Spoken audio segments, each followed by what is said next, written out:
দেশ বদলাতে চাইলে পরিচালনা পদ্ধতি বদলাতে হবে বলে মনে করেন প্রধান উপদেষ্টা ডক্টর মোহাম্মদ ইউনূস। ব্যাংককে বিমস্টেক সম্মেলনে ইয়াং জেন ফোরামের মূল প্রবন্ধে একথা জানিয়ে তিনি বলেন, বিশ্বকে পরিবর্তন করতে চাইলে নিজ গ্রাম থেকে শুরু করতে হবে। এদিকে মন্ত্রী পর্যায়ের বৈঠকে সমুদ্র পরিবহন সহযোগিতা চুক্তি সই হয়েছে। বিল্লাল হোসেন জানাচ্ছেন বিস্তারিত।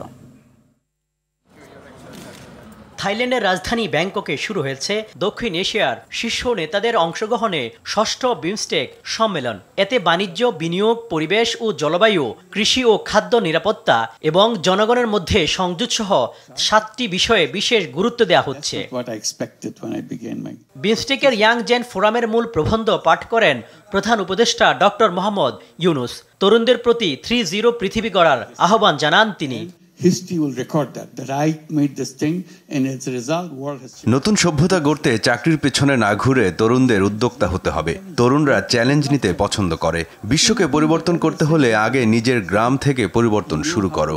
আত্মবিধ্বংসী চলতি সভ্যতাকে ছেড়ে নতুন সভ্যতা গড়তে হবে। ডক্টর ইউনূস বলেন, দেশ বদলাতে চাইলে পরিচালনা পদ্ধতিও বদলাতে হবে।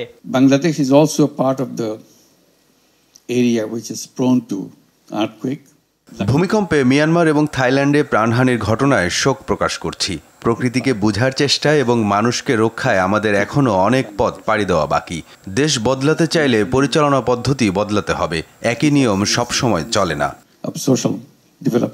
বিমস্টেক সম্মেলনে যোগ দিতে সকালে থাইল্যান্ডে পৌঁছেন প্রধান উপদেষ্টা ডক্টর মোহাম্মদ ইউনূস। বিমানবন্দরে তাকে স্বাগত জানান থাইল্যান্ডের মন্ত্রী জিরাংপং সিন্ধু পাইসহ বিমস্টেকের শীর্ষ কর্মকর্তারা। শুক্রবার ভারতের প্রধানমন্ত্রী নরেন্দ্র মোদীর সঙ্গে বৈঠক করবেন প্রধান উপদেষ্টা। অংশ নেবেন গুরুত্বপূর্ণ বেশ কিছু বৈঠকে। সম্মেলনে মন্ত্রী পর্যায়ের বৈঠকে সই হয়েছে সমুদ্র পরিবহন সহযোগিতা চুক্তি। জোটের পররাষ্ট্রমন্ত্রীরা চুক্তিটি সই করেন।